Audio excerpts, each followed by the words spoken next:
Okay, hello everyone, and welcome to the IDPC webinar series. This is the English webinar. We also do the same presentation in French and in Spanish, and they'll be available on the website.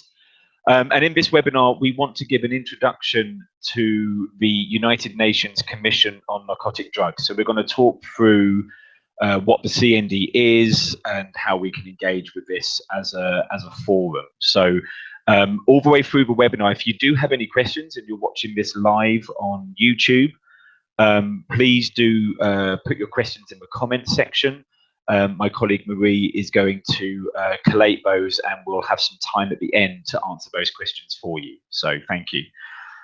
Okay, so in today's webinar, so first of all, sorry, just to introduce who we are, who IDPC are. So we are the International Drug Policy Consortium. We're a global network of more than 170 civil society organizations from all around the world, so from all continents in the world.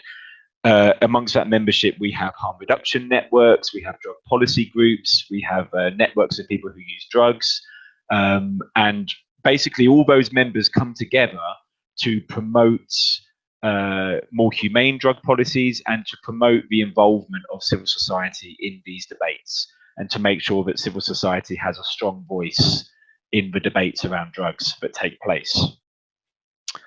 So in this webinar, we are going to focus on a few things in turn. So first of all, we're going to tackle just an introduction to CND, the Commission on Narcotic Drugs, what it is, how does it work.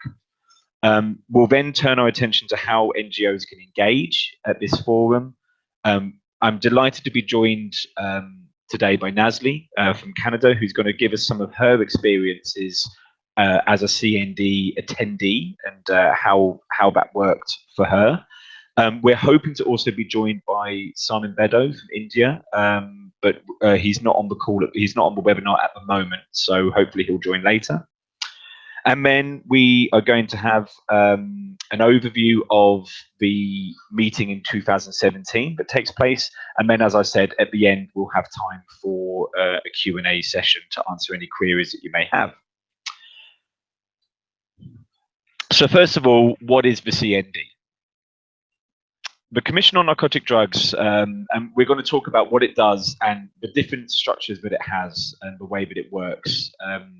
So if we go to the first slide, it's a very complicated slide, but this is the United Nations system. So this is actually an infographic from the United Nations themselves. And it shows all the different bodies of the United Nations and how they all sit in relation to one another. So one of the principal organs of the United Nations is something called the Economic and Social Council, or ECOSOC for short. And as the name suggests, they are the organ that is charged with looking after all economic and social issues related to the UN's work. To do that, they have a series of functional commissions, and this is where the Commission on Narcotic Drugs fits in. It's the second one down on this list. So as you can see from this overall picture, the Commission on Narcotic Drugs is one of several commissions that have their own specialization, they have their own focus, in this case drug policy, and they then feed up to the Economic and Social Council to report on their work and their decisions and the things that they've done. So the CND, if we focus more on the actual Commission on Narcotic Drugs itself, so it is the central policy making body for the UN drug control system. So as it likes to remind us on a regular occasion, it is the principal decision-making body on drugs within the UN system. This is where the expertise lies, according to the system. When we talk about the Commission on Narcotic Drugs, actually the Commission itself is actually composed of just 53 member states, and those member states are elected by the ECOSOC. So in those 53, there's a certain number for Europe and a certain number for Asia and a certain number for Africa. And member states take it in turns, or sometimes they have to be elected by other member states to be on this commission. But in practice, all member states are allowed to attend the CND, and in practice, even if even if a member state is not an official member of the CND, it still has the right to intervene and to take part in the discussions and to take part in the debates. As well as the government delegations, and you can see in the image here on the slide, this is what it looks like in Vienna.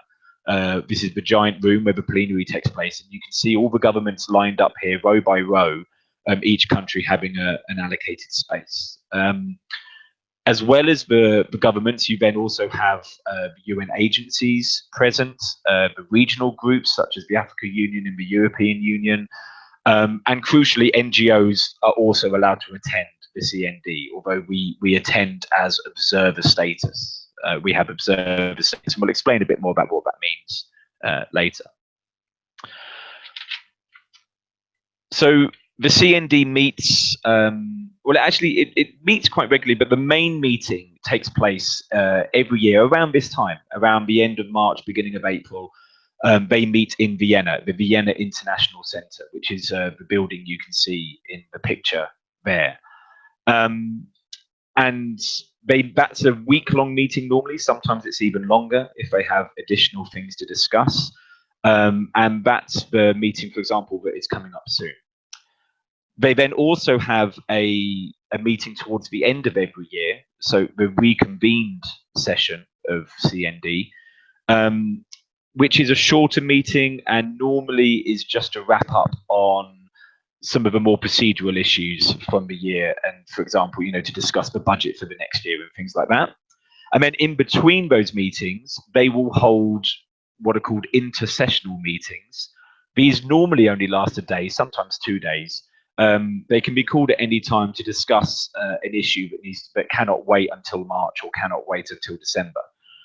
So, for example, recently there's been a series of intersessional meetings in Vienna that follow up from the UNGAS on drugs, which took place in April 2016. So during 2016, there was a series of meetings where governments could come together and talk about the implications of the UNGAS and what they need to do next. And so what does the CND do? Well, one of its main tasks is to negotiate and adopt a series of resolutions on drug policy. So every year, when the Commission meets in March, governments propose a series of resolutions on various topics. I mean, here we have some examples. There's one from a few years ago on overdose, and one from last year's from the 2016 meeting on gender. And so those resolutions are aimed at highlighting a particular topic within the drug policy sphere and agreeing ways forward to take forward that particular area. So, for example, it could be recommendations for new guidance on a certain topic, or an agreement that countries need to do more to to make sure that certain issues are addressed in their national policy. So these are the resolutions, and as well as the resolutions, they also adopt decision points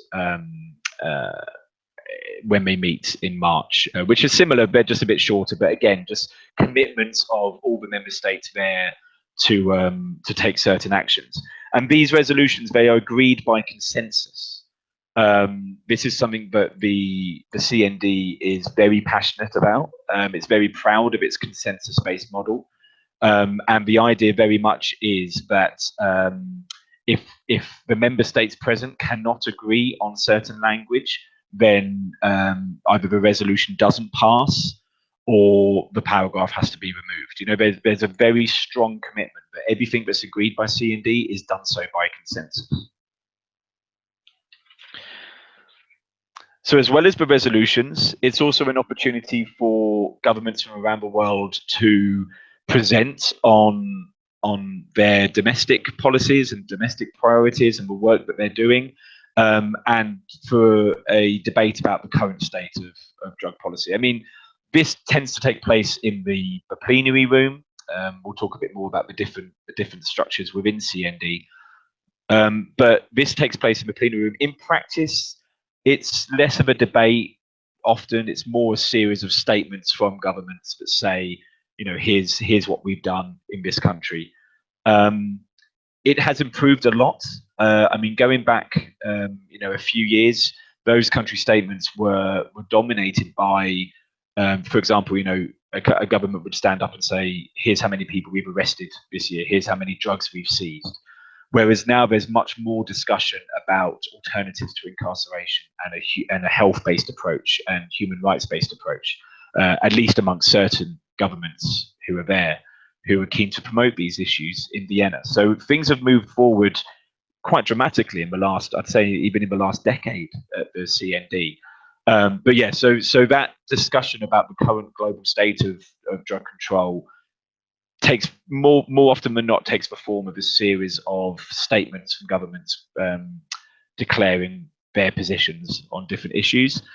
There are also sometimes roundtable discussions or panel discussions. They've tried lots of different formats to try and encourage debates and encourage that discussion between member states. In addition, when the CND meets in March or April time, they also occasionally will hold a vote on whether or not to add a substance to the list of controlled substances. The way that this works is that the World Health Organization, it's actually mandated by the conventions to conduct a medical and scientific review of a substance and make a recommendation to the CND. So, for example, the World Health Organization might recommend that a drug does go under control, or it might recommend that a drug doesn't go under control for various reasons. The CND then takes a vote on whether or not that's going to happen. And you can actually see here, this photo on the slide is an actual vote taking place. So, one of the ways that the CND can vote on things is that the countries in favor of something will hold up their country badge. And then the chair will count how many votes there are. When it comes to the voting, this is where you really see the difference between who is a member of CND and who isn't, because it's only the 53 members of CND that are actually allowed to vote in this way, which is why quite often you'll find that they are sat at the front of the room in these debates. If a substance is going to be controlled under the 1961 convention, the decision just needs a simple majority. And if it's going to be controlled under the 1971 convention, the decision needs a 2/3 majority. In a lot of cases, they will just agree by consensus on something and there won't need to be a vote. That's the way they prefer to work. So in a lot of cases, there'll be a recommendation to add a substance to the list of controlled substances, and the CND will, by consensus, say yes, we need to do that, or no, we're not going to do that. But in rare occasions, when it comes to the scheduling, this is where we see votes take place at the Commission on Narcotic Drugs.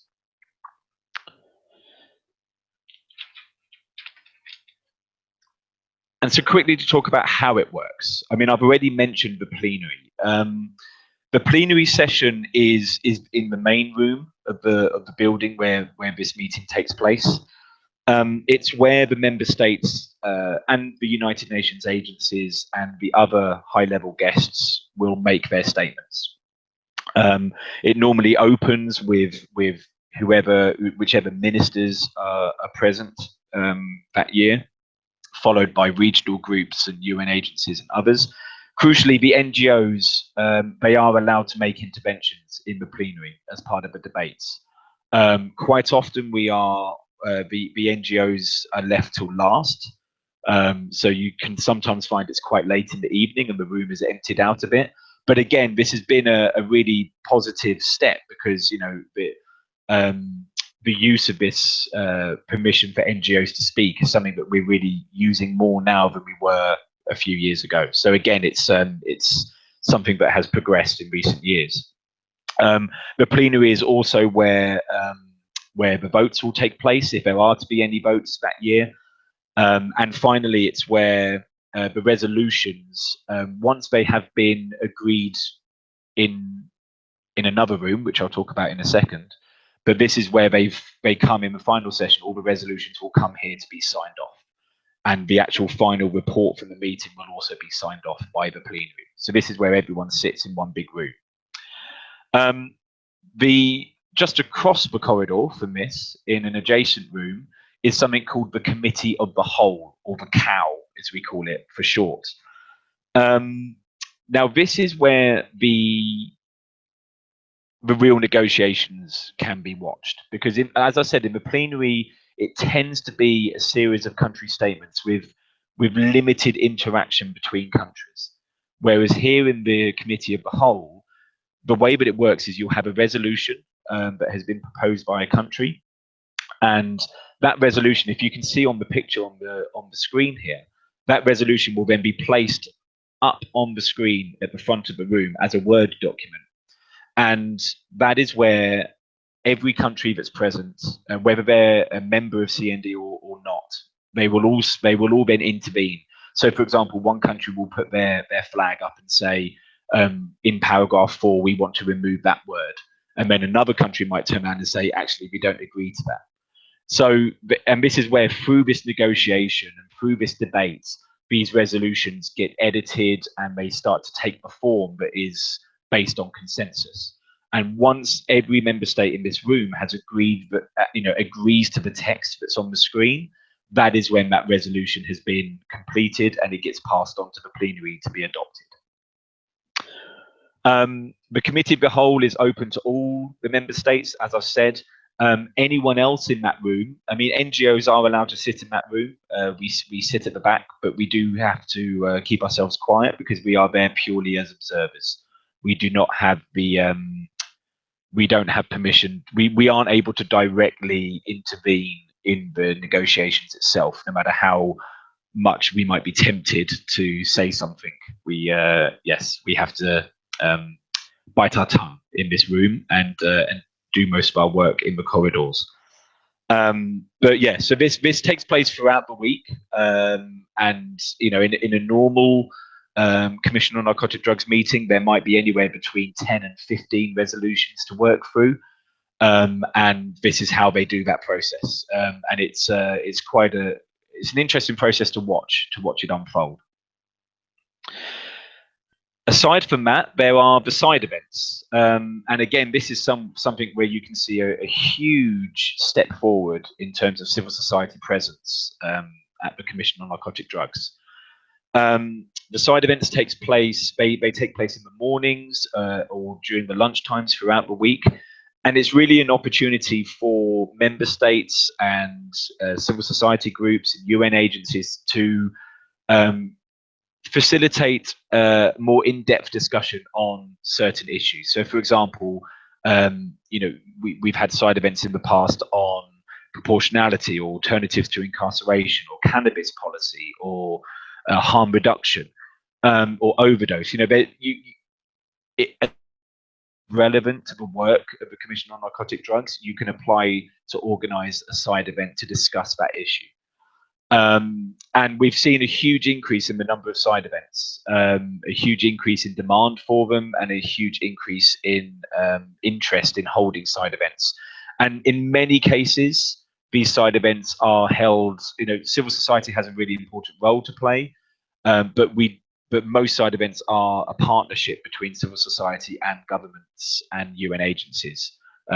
You'll see, for example, if you were to look at the program of one of these meetings, you'll see that most side events are hosted by a government, but in partnership with an NGO or a UN agency, or both.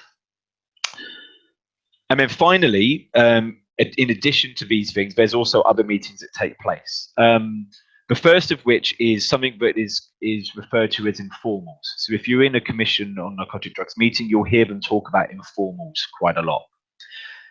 So for example, if there is a resolution in the Committee of the Whole, and it's up on the screen, and one government or a group of governments want to remove the words harm reduction, let's say, and another group of governments want to keep the words harm reduction in the text, then if there's no immediate agreement in the room, then the governments that are disagreed on this issue will go to a side room and have an informal discussion on the issue. Now, civil society observers are not allowed to observe these meetings. They are closed meetings for governments only. because of that, we are led to believe that they are much more kind of open and much more frank discussions about the issues. And then the idea is that once in those informals, once the governments are able to come to some kind of agreement or some kind of compromise, they can then go back to the committee of the whole and get the agreement of everybody else that this is how they want to move forward. So it's through this process that these resolutions and the texts are agreed by consensus. And in addition to the informals that the governments have, there's also informal dialogues that have been these have been going for a few years now, and they're coordinated by the Vienna NGO committee, who basically exist to represent and help to coordinate NGO activities at the CND in Vienna. So every year they try to coordinate a question and answer session with the UNODC executive director, as you can see here in the picture on the slide. That's him in the middle there, responding to some of the civil society questions. We also try to meet with the president of the International Narcotics Control Board, as well as the chair of CND, and others if it's possible, if there's other key people that we want to meet. So as well as the government meetings, there's also a lot of opportunities for NGOs to ask questions and raise certain issues with some of the key people at the Commission on Narcotic Drugs. So with all of that put together, the way that a normal day would look at the Commission on Narcotic Drugs, you'd have the plenary and the committee of the whole meetings. They take place at the same time in rooms adjacent to each other. Typically, they would run a morning session from 10 o'clock onwards, and then a long lunch, and then they come back together at 3 o'clock in the afternoon and go through, hopefully only till 6, but sometimes if there are negotiations that are taking a long time, it's not unusual to have these meetings go on till the early hours of the morning, if there's if it's proving difficult to reach consensus on a certain issue. And then, as I said before, you then have a series of side events. You can have as many as 9 or 10 at a time, I think sometimes, or 7 or 8 at a time. And as I said, they will run in the morning and also during the lunchtime. And then the other meetings, the government informals, but also the NGO informal dialogues, they'll take place throughout the day in parallel to all of this, basically based on, for example, the calendar of the UNODC executive director about when he can fit in a 1-hour discussion. So yeah, those fit in at different points during the day. Okay, so now I want to talk a bit more about how NGOs can engage at the CND and how we can use the Commission on Narcotic Drugs to influence the debates and influence drug policy discussions. So we're going to talk a little bit about some of the logistics and how you can actually attend, and then the things that you can do at this meeting to kind of raise your issues. So you'll remember from earlier I talked about Economic and Social Council, the ECOSOC. Now, the way that attendance works is that NGOs can register with ECOSOC, and any NGO that is registered with ECOSOC is entitled to up to 6 passes to attend the CND. Now, in practice, if an NGO is not registered for whatever reason, they are still able to attend if they can use another NGO's pass. And these passes, as beautifully modeled here by Marie, these passes have your photo on, and they'll have your name and the name of the organization which you are accredited by. So it might, if your NGO is not ECOSOC registered, you will have a pass with a different NGO's name written on it. And that's something that IDPC helps to facilitate for our members and our partners. But there are other options as well as coming as an observer. You can actually, and this again is something that we've seen increase in recent years, NGO representatives can be invited as part of a government delegation. So you're actually there on behalf of, for example, the French government or the Swiss government or the Colombian government. And again, we've recently produced a report on how this works in practice, and you can see the link here on the slide. And this has lots of benefits in many ways, because you're able to access meetings and access discussions that would be closed to you if you were just an NGO observer. You remember I mentioned a bit about the informal meetings that take place. NGOs are not allowed to attend, but if you're part of a government delegation, then you are in theory able to access the discussions that happen in that room. So there's lots of benefits to being on a government delegation, and it's something that more and more of our partners are managing to do as time goes on, and it's something that again has increased a lot in recent years. And then finally, there's also the possibility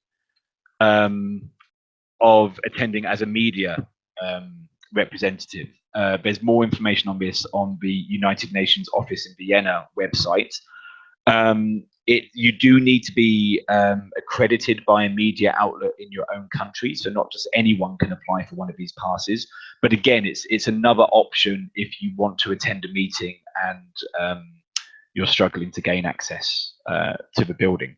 But without one of these passes, you are not allowed into the building. You have to go through kind of airport-style security checks as you enter the Vienna International Centre. And without one of these passes, you cannot get access to the debates that are taking place. So on logistics, there's quite a few resources that are available for you. First and foremost, the UNODC themselves produce a guide every year for participants, and that's a guide for NGOs, but also for government delegations as well. So it explains how the CND works, and it talks you through lots of the different things that you need to do to get accredited. So that's always available on the UNODC website, and again, we've included a link here on the slide. To supplement that, the Vienna NGO Committee also produces its own guide, but it's specifically for civil society. That's definitely worth looking at. It's available now on the VNGOC website, and it just explains some of the logistics and some of the issues, both in terms of getting around Vienna and getting into Vienna and getting into the building, but also some of the stuff we've covered today about how the CND works. On our website, we have a page dedicated to the CND every year, so we encourage you to visit that. And we keep that updated with all the latest information that we have about the meeting. And we also have our usual communications channels. So the IDPC alert, which anyone can sign up to via our website. There's always a dedicated alert before a CND meeting. And for those people who are attending a CND, if you let us know that you're going to be there, we can add you to our email list, and we actually send out daily emails to the people who are in Vienna, just to help coordinate activities for that day and to highlight some of the key things that are happening on that day. Again, just as a way of trying to help people navigate the meeting and navigate the program, because it is quite a complicated program at times. For those who aren't in Vienna, but also some of, you can use it if you are there.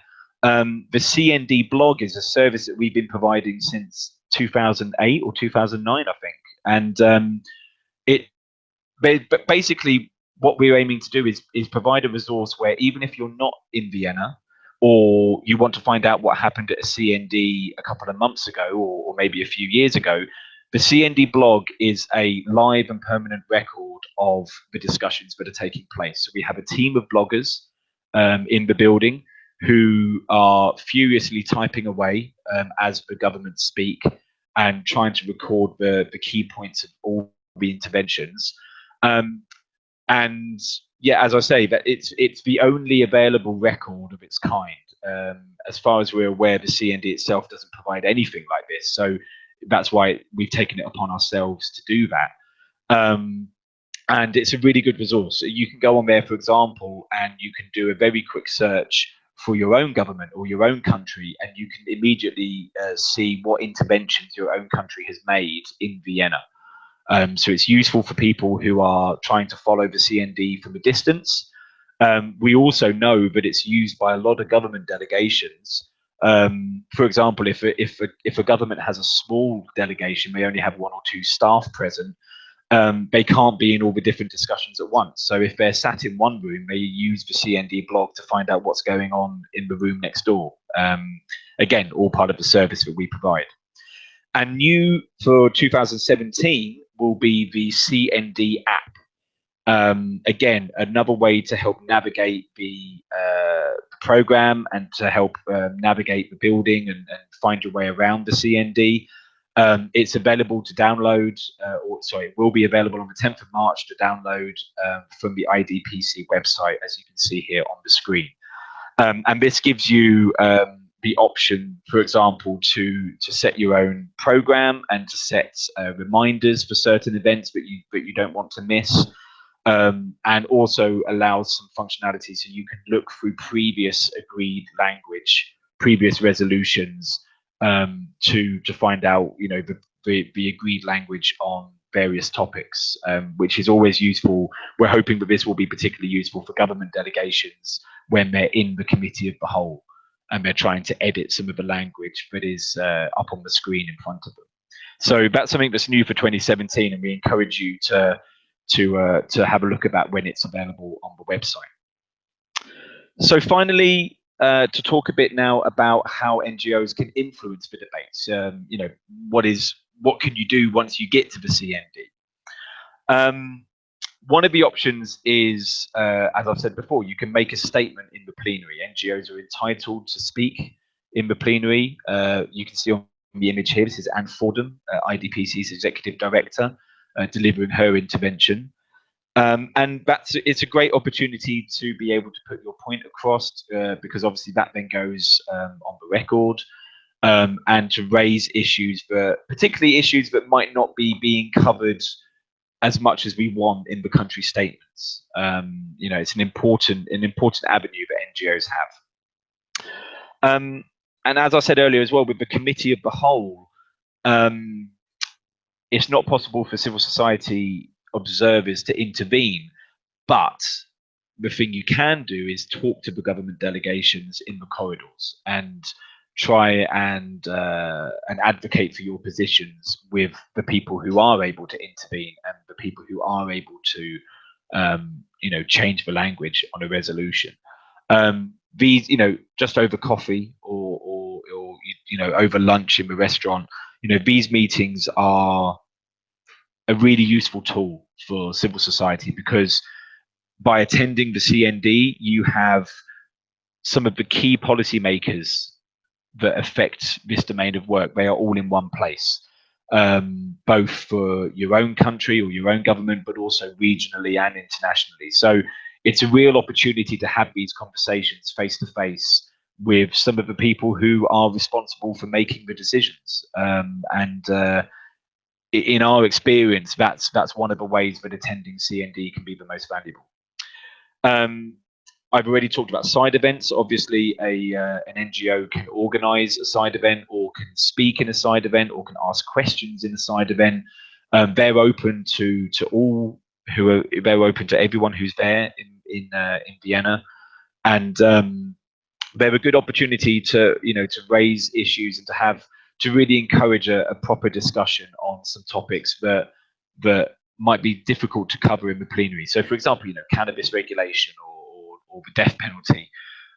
You know, in the side events, we're not bound by the consensus. So it doesn't matter if this is a contentious issue or if some governments strongly disagree with what we're saying. The side events are a space where we can have a discussion and we can talk about these issues and raise some of our concerns or some of our wishes.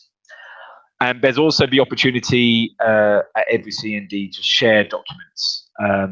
There's often a table, sometimes 2 tables, or you know, there's always a space that is available for NGOs to lay out some of their materials, reports, brochures, posters, things like this. And again, it's a good opportunity to do that because you have a captive audience of policymakers from around the world who are there in the Vienna International Centre, and they're there all week. So it's a really good opportunity. The one thing I would say is that space on these tables is never sufficient for the amount of reports that people bring. And it can get very competitive on this table as we try and barter for barter for space. So I would encourage people not to bring too many different reports, but prioritize the ones that you really want to get into the hands of the policymakers, and it's a good opportunity to do that. Okay. So we've talked a little bit there about how NGOs can engage. So now what I want to do is to actually hand over to some of my colleagues who can talk from their first-hand experience. Nazli and Simon have both been at several CNDs, and they've both used these meetings as advocacy opportunities, as well as opportunities for beautiful photos, as you can see in front of you. So first of all, I'll hand over to Nazli from ICSDP in Canada, who's going to talk us through her experience, and then we'll hand over to Simon from India, who I'm very glad has joined us on the call. So yeah, so Nazli, over to you. Thank you, Jamie. Hello, everyone. I'm so excited to be a part of this webinar to share a little bit about my experience at CND and some suggestions for ways that individuals that are attending this year can maximize the influence of their attendance. So I've actually had the opportunity to attend CND on 3 different occasions, once and twice on behalf of Canadian Students for Sensible Drug Policy in 2014 and 2015. And last year, and again this year, on behalf of the International Centre for Science and Drug Policy. So although there are some differences between the types of engagement activities that I'll prioritize depending on which hat I'm wearing at CND, there are definitely some general takeaways in terms of activities that I have prioritized that have been quite meaningful and impactful in my experience that I think can apply to anyone attending on behalf of any NGO or other civil society organization. So I'd like to share some of those today. Next slide, please, Marie. Thank you. So one of the key activities that I have engaged in every year is prioritizing meeting with my country delegation, both before and during CND. So my country delegation is Canada, and one of the key ways that we've engaged is by collaborating with the other NGOs that are representing Canadian organizations and are also in attendance. So rather than striving to have a meeting just with myself and my organizational colleagues and the Canadian delegation, we've always collaborated with the other NGOs in order to elevate our voices and strengthen the calls that we're making in that meeting. Importantly, in addition to collaborating with the other NGOs that are there from my country, we've also prioritized collaborating with other NGOs internationally that we partner with. So this is a little bit of thinking about how we can maximize our influence by singing from the same song sheet, if you will. So in 2015, an example that emerged was the possibility that ketamine was going to be scheduled at the request of China. So ketamine, for those who don't know, is a really important medicine. It's an essential medicine, and restricting its supply by scheduling it would have left nearly 2 billion people in the world without access to an anesthetic for essential surgery.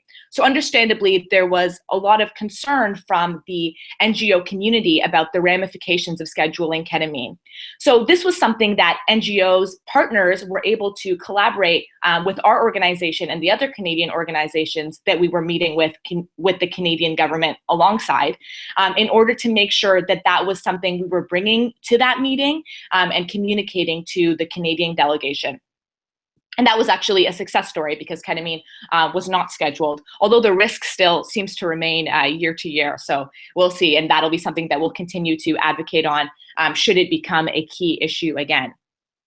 It's also just one last point on this is to note that our meeting with our country delegation is part of a larger strategy of engagement. So it's not meant to be just a one-off meeting during the CND, but rather we are reaching out to our colleagues in the Canadian government before the CND to try and organize a meeting, and then having a number of meetings during the CND, as many as they are able with their schedules permitting, and then even touching base after CND to kind of connect on some of the outstanding issues.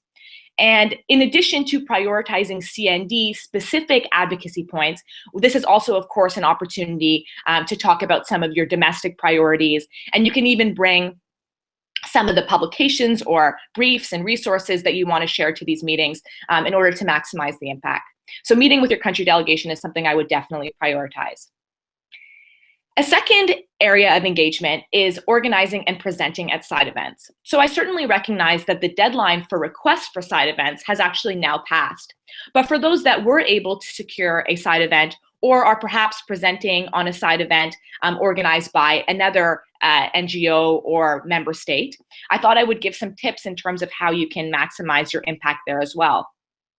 So one suggestion is to make sure that you are actually advertising your side event at CND. So that often takes the form of printing out a flyer that has the name of your event, the time that it'll take place and where, and some information on the panelist, for example.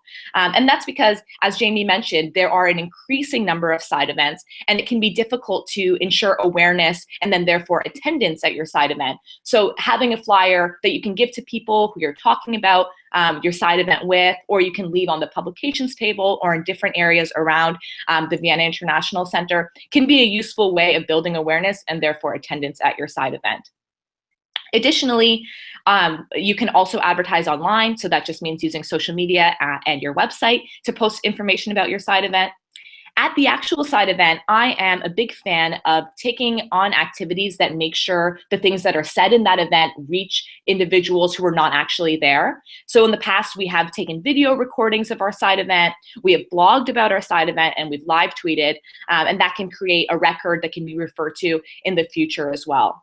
Of course, bringing relevant publications is really great to side events as well, as the uptake of those publications is likely to be higher when you're actually talking about them and referring to them. And my final suggestion for side events would be to actually collect a list of attendees. So what we have done in the past is circulate a sign-in sheet where individuals can write their name, their email, and opt into our mailing list as well. And we can use that to kind of determine who was actually in the room, so who are we presenting to, and then use it as a launchpad as well to build relationships with member states that were there and touch base on future outcomes from the things that were talked about on the side event, at the side event. So the next way that I've engaged in the past is by also participating in side events as an audience member. So one of the tips I would have in this regard is to actually try and prioritize events that you expect will not necessarily align with your views. So in my first year attending the CND, I really was going to all the different side events that were really interesting to me, and I thought that they were going to talk about really wonderful things that I agreed with. But then I started realizing that actually it's likely more important and it is more influential for me to be going to those side events that maybe I'm less informed on, or I'm more likely to disagree with the things being said, in order to foster debate and make sure that we are having both sides of the different issues visible and challenging the narratives that you might not agree with that you see at CND. So that is definitely something I would suggest for those attending. Next, in terms of, again, prioritizing efforts to make sure that things that happen at CND are not just contained to those actually at the UN. Something that we have done in past years is live tweet. I put the hashtag that will likely be used again this year at the CND, hashtag CND 2017.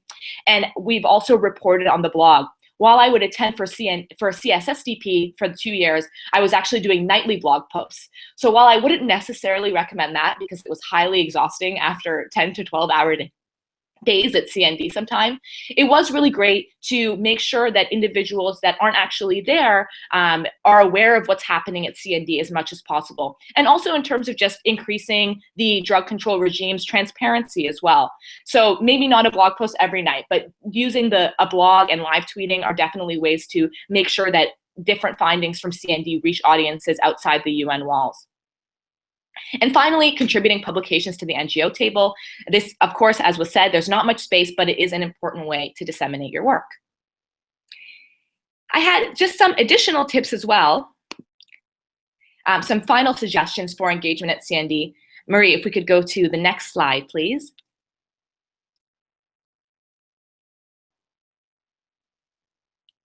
So these would include, firstly, that they're joining the, oh, I think we lost my next slide. Okay, maybe I can just speak to them briefly, Marie, is that okay? So one of the suggestions that we had is joining the Vienna NGOC and the New York NGOC. These were mentioned by Jamie in terms of the organizations that organize the informal dialogues. So joining those NGO committees can be really influential, as they act as a liaison between NGO communities and the UN system. So that's something that I would recommend. Also participating in actions outside of the UN. In 2015, there was a vigil outside to recognize the problematic use of the death penalty in Indonesia for drug-related crimes. So I also encourage individuals attending to keep their eyes out for actions that are happening outside of the UN that they can be involved in. Expanding your NGO network, so meeting with other NGOs that are there that maybe you wouldn't have the opportunity to meet with otherwise, and that you can collaborate with in the future. And one thing that I learned a little bit late was that you can actually pick up a daily agenda as well as resolutions and other documents at a documentation window that's near the plenary. So that provides a little bit more detail. Specifically, the daily agenda provides a bit more detail than the CND agenda that is posted already on the UNODC website. So, of course, being cognizant of the environment, but picking those up is something that I found helpful to get more information.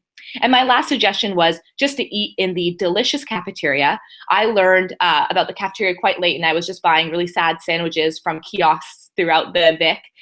So that is something that I definitely recommend. And it's also a great place to hold meetings and prepare for side events with NGOs and other colleagues. And that's all I have today. Thanks, everyone. Thank you very much, Nazli. Thank you very much. For the excellent tips, particularly with the cafeteria, because it is a very good cafeteria and bizarrely is actually very heavily subsidized for a UN building. Okay, so thank you very much, Nazli, for your feedback. Next, I'm very happy to hand over now to Simon Beddoe from the India HIV/AIDS Alliance, who's also just going to tell us a bit about his own personal experiences attending CNDs over the last few years. So Simon, over to you.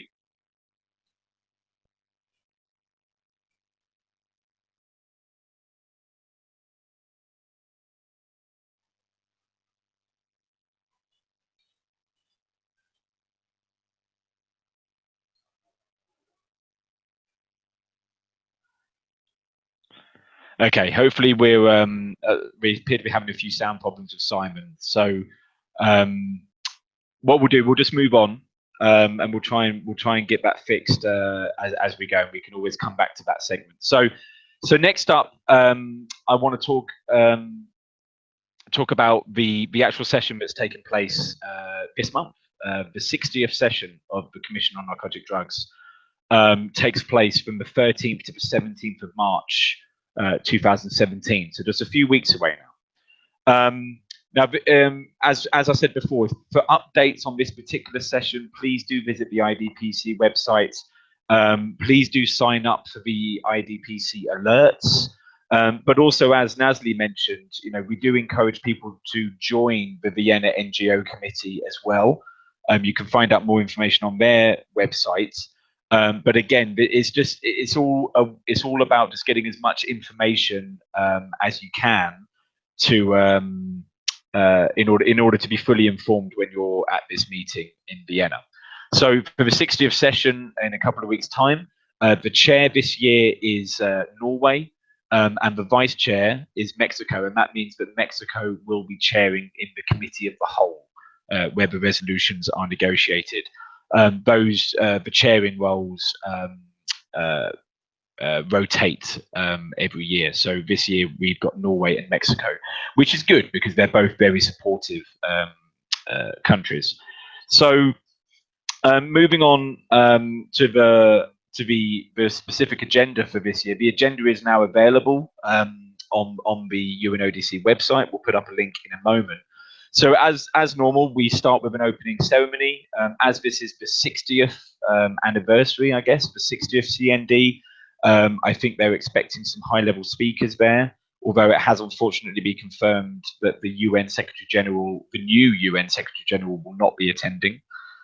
That will be followed up by the plenary debate, which this year will also include segments directly following up from the UNGAS. So that's going to be interesting to see how how countries and how governments are implementing the things that were discussed last year. There's plenary debates on the implementation of the 2009 political declaration, and also crucially on what comes next. There's going to be lots of debates on what happens at the next UN forum in 2019 or around then. There's also an additional debate this year on the Sustainable Development Goals. This is actually something that the Economic and Social Council of the UN has asked all of its committees to include a debate on how their work impacts on and overlaps with the Sustainable Development Goals. So that's a very welcome part of the agenda. From what we can see from the agenda, the votes on substances will be taking place on Thursday.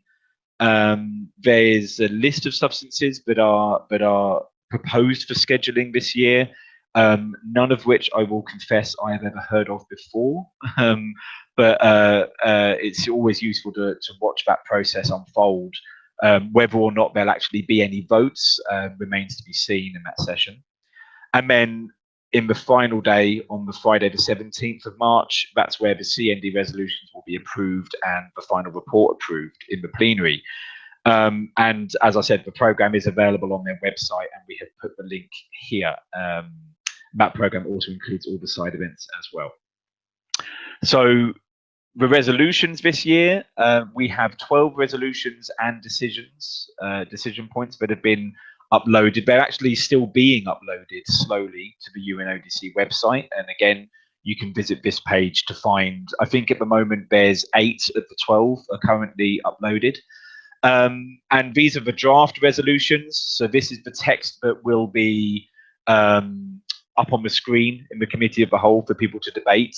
Some of these resolutions are being debated in informal meetings even as we speak in Vienna. So they're all very much drafts, but it gives you a good idea of the issues that are being proposed. So some of the highlights this year include a resolution on what happens in 2019, the so-called modalities resolution. That's actually been submitted by the chair, by the Norwegian ambassador, and that was actually posted online today. And that outlines, what the process is for the next meeting, and how we hope it will follow up from the UNGAS that happened last year. Other resolutions include one on UN agency involvement in drug policy. That's come from the USA. It's there's a lot of points in there that we are keen to raise concerns about with our friendly member states. At the moment, for example, it talks about the engagement of UN agencies. If you look at the draft that is now available online, there's absolutely no mention of human rights or development, for example. So yeah, there's a lot of work, I think, to be done on that particular resolution from the USA. Other highlights include a resolution on HIV funding and the need for greater funding for the HIV response. That's also been submitted by Norway.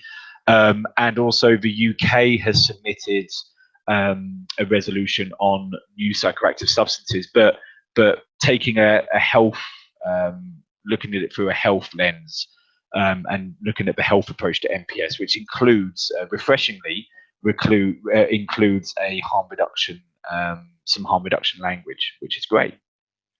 So they're the resolutions, and I would encourage you to have a look at the link to have a look through those. Certainly, if you are coming to Vienna, please do have a look at those before you arrive, so you can come to Vienna armed with like your the points that you want to raise and the things that you want to try and advocate for. Now, Nazli mentioned that this year there's the number of side events has skyrocketed. There are actually more than 100 side events taking place this year. So because of that, that means that there are side events taking place. There's some taking place from 8 o'clock in the morning till 9 o'clock, and then some from 9 o'clock in the morning till 10, and then some during the lunchtime as well. So lots of competition for space, and some of Nazli's recommendations for how to make sure your side event is noticed are very, very good. So yeah, lots of side events, which is good because again, these are great opportunities for civil society groups to have their voice heard at the CND. And as I mentioned before, you can use the CND app, which will be available next week. You can use that to kind of make your own schedule and highlight the side events that you particularly want to attend, which will help you to navigate your way through the week. And then, as always, there will also be the civil society meetings taking place. This year, we're hoping for meetings with Fedotov, the UNODC Executive Director, with the INCB President, with the Chair, the Norwegian Ambassador, and also with the Portuguese Ambassador, who has the role of the post-UNGAS implementation facilitator. So those dialogues, the timing of those will be announced in due course. And again, this is why it's important to be a member of the NGOs, because then you are able to keep up to date with the timing and the schedule for these important meetings that take place. So that was all we really had to say about the 60th session at the CND this time. So what I hopefully, in the meantime, we have managed to resolve the sound issues with Simon's computer. So Simon, is it okay to turn to you now for your reflections and hear from you about how you found CND? Yeah, Jamie, thank you. Am I audible? Yep, we can hear you perfectly. Thank you, Simon.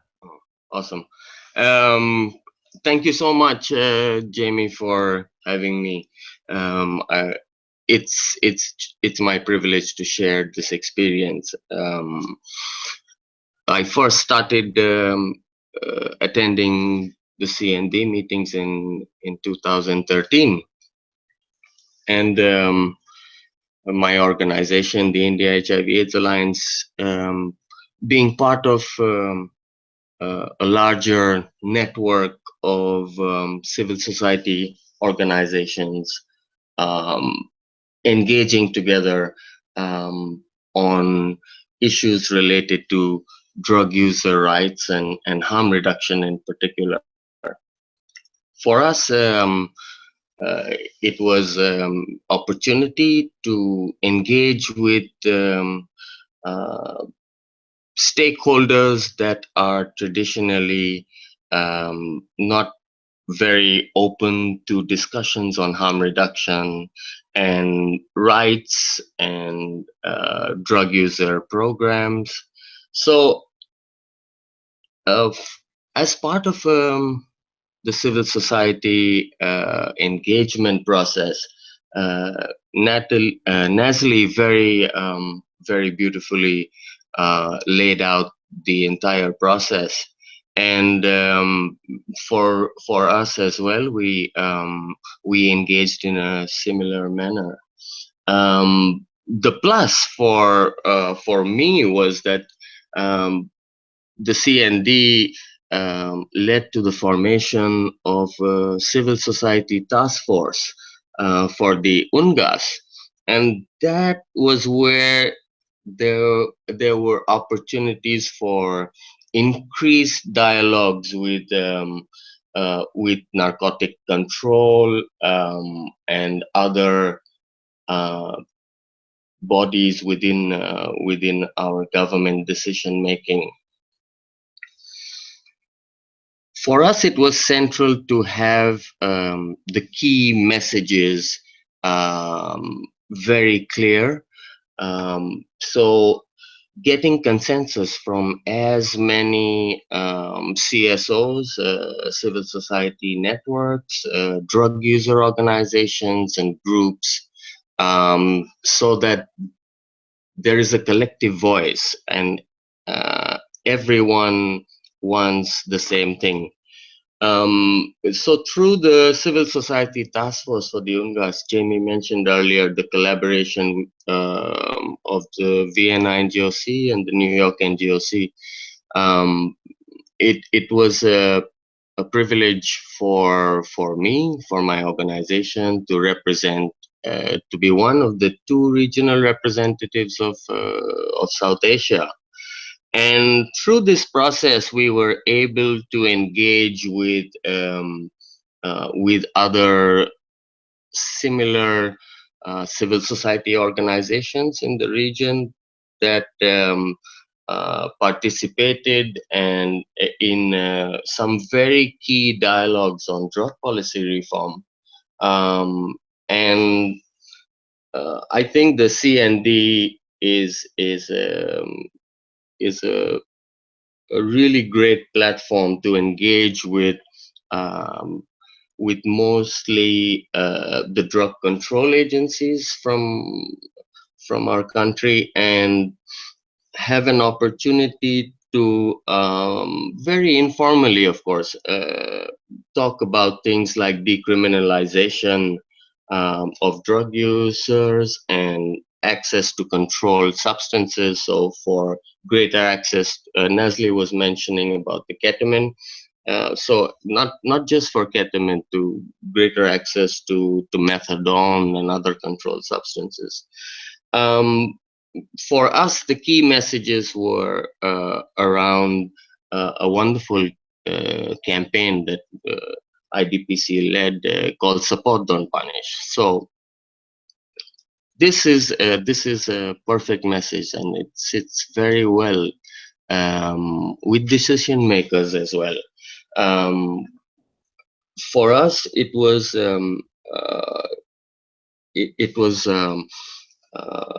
very enriching experience to be part of such a collective movement with a very simple message, a straightforward message that was really organized and strategic, and being able to raise the voices of people most affected by bad drug policies at the CND and the UNGAS was one of the biggest achievements, I think, for civil society in the whole drug policy reform movement. It was yes, as Nestle mentioned, you know, there were strategic plans developed. I mean, so for us, we had the opportunity to engage directly with the drug policy, drug law implementation bodies in our country, and the messages again were based on a consensus with a large number of community groups and civil society organizations. So the messages of the abolition of the death penalty, for example,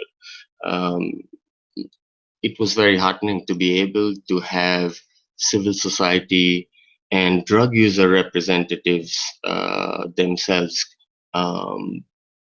give these messages to member states, to decision makers. So the whole, I experienced a real increase in the levels of engagement between civil society, community groups, and country delegations. The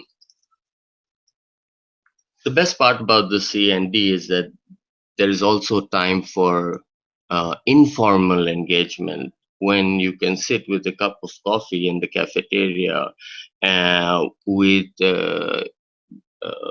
government officials, with drug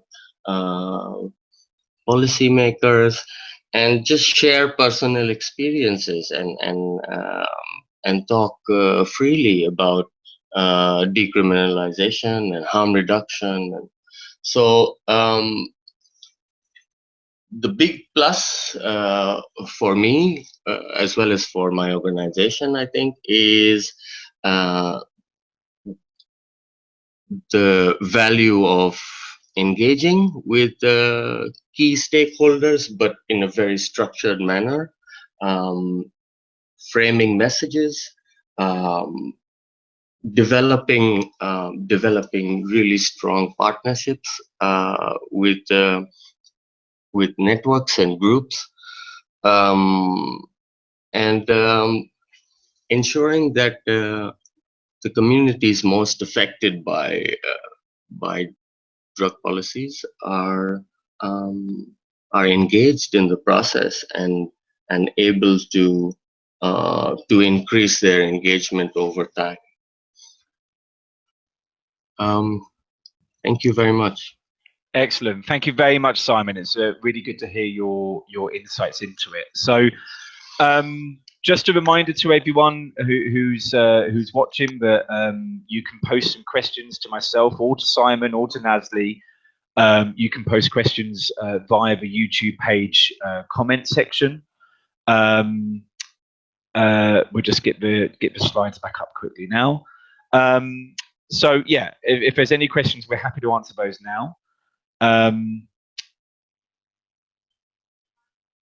But if not, we are available to answer questions, you know, whenever's needed. It's what IDPC is here to do. So you can contact us here at IDPC on this address at any point, and we will always do our best to try and answer. You can also visit our website, sign up to our monthly alert to get the latest information, including you know, the alerts that we give out just before the CNDs as well, with all the latest information. So we're here to help in any way we can. So just finally to say a huge thank you to Nazli and to Simon for joining us today. Huge thank you to everyone watching, and hopefully we'll see you in Vienna. So thank you very much.